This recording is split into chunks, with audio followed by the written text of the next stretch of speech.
tending your garden. This is physical as much as it is metaphorical.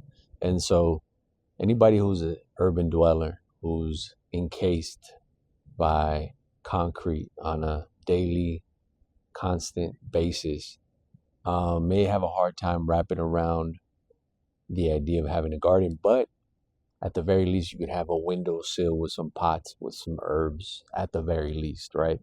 Um, but let me go ahead and share with you a little bit of what it means to tend to a garden. And so my particular preference is fruit trees. They're more durable, you know, growing seasons as opposed to vegetables. You got to grow new seeds. You got to plant new seeds every year. But the main thing that I've learned from tending to my garden is the detractors. Okay, the squirrels, the possums, the gophers. Let's start with the squirrels. These guys are monsters. They're absolute terrorists. What they do is vicious to me. And they're selfish bastards is what they are. They'll cut down a fruit. I have pomegranates. They'll cut down a pomegranate, take 2 bites, come back for lunch, grab another one, take another bite, and then do that for dinner again. And imagine they do that every day until the next thing you know, you don't have any more pomegranates. And so pest control is really the only solution.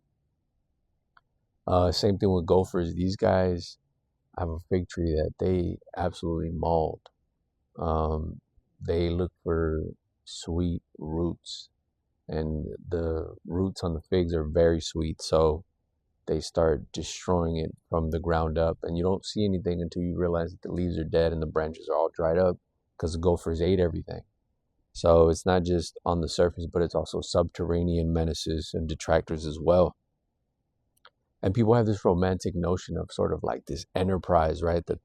That they're about to, embark on sort of a return to nature, right? A return to sort of getting their hands in the dirt, getting their fingers dirty, being a child of the earth. But with these detractors, I mean, these are criminal enterprises, right? You kill a couple of these squirrels, and in a few days, a couple other gangsters move in, and then you got the same problem all over again. You got to keep killing these scumbags. They don't stop. And so it is a battle on these streets, and it's very much like life. You cannot sleep on the wheel just because you've amassed or accumulated a certain amount of resources, a harem of women, even, right? A roster. It's the same thing. The concept is still the same because you still got to tend to that garden. You still have to maintain your position. You can't just rest on your laurels. And I think that's what nature has kind of taught me. And it's vicious, right? There's always people in this case, right, that are coming to pillage you for what you have, for your resources, for your energy, for your skills, for your mindset. People want to take something from you. It's the same thing with these guys, right? Although this is more on a biological level, right? They want to take the fruits of my labor. And like I said, this is a metaphor for life.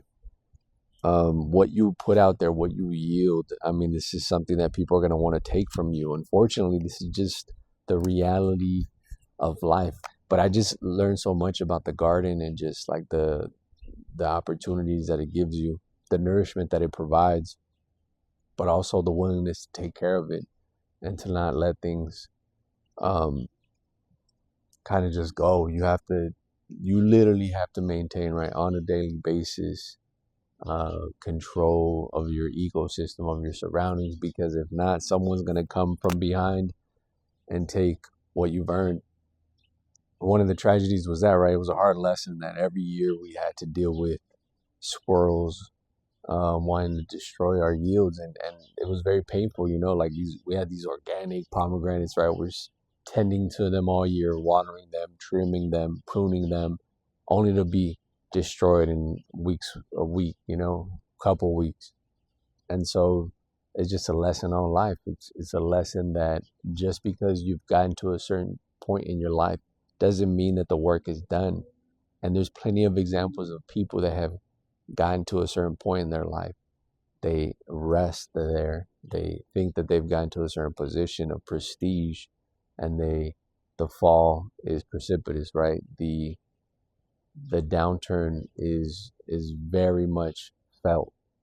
Um, and so you don't want to fall into that trap. If anything, it's just a reminder that you want to push yourself and you want to keep that mindset. You want to stay hungry, right? There is another season to be had. There is more time for growth, for death, even, right? For all the things in between. So, anyhow, I hope this helps and I'll see you in the next one.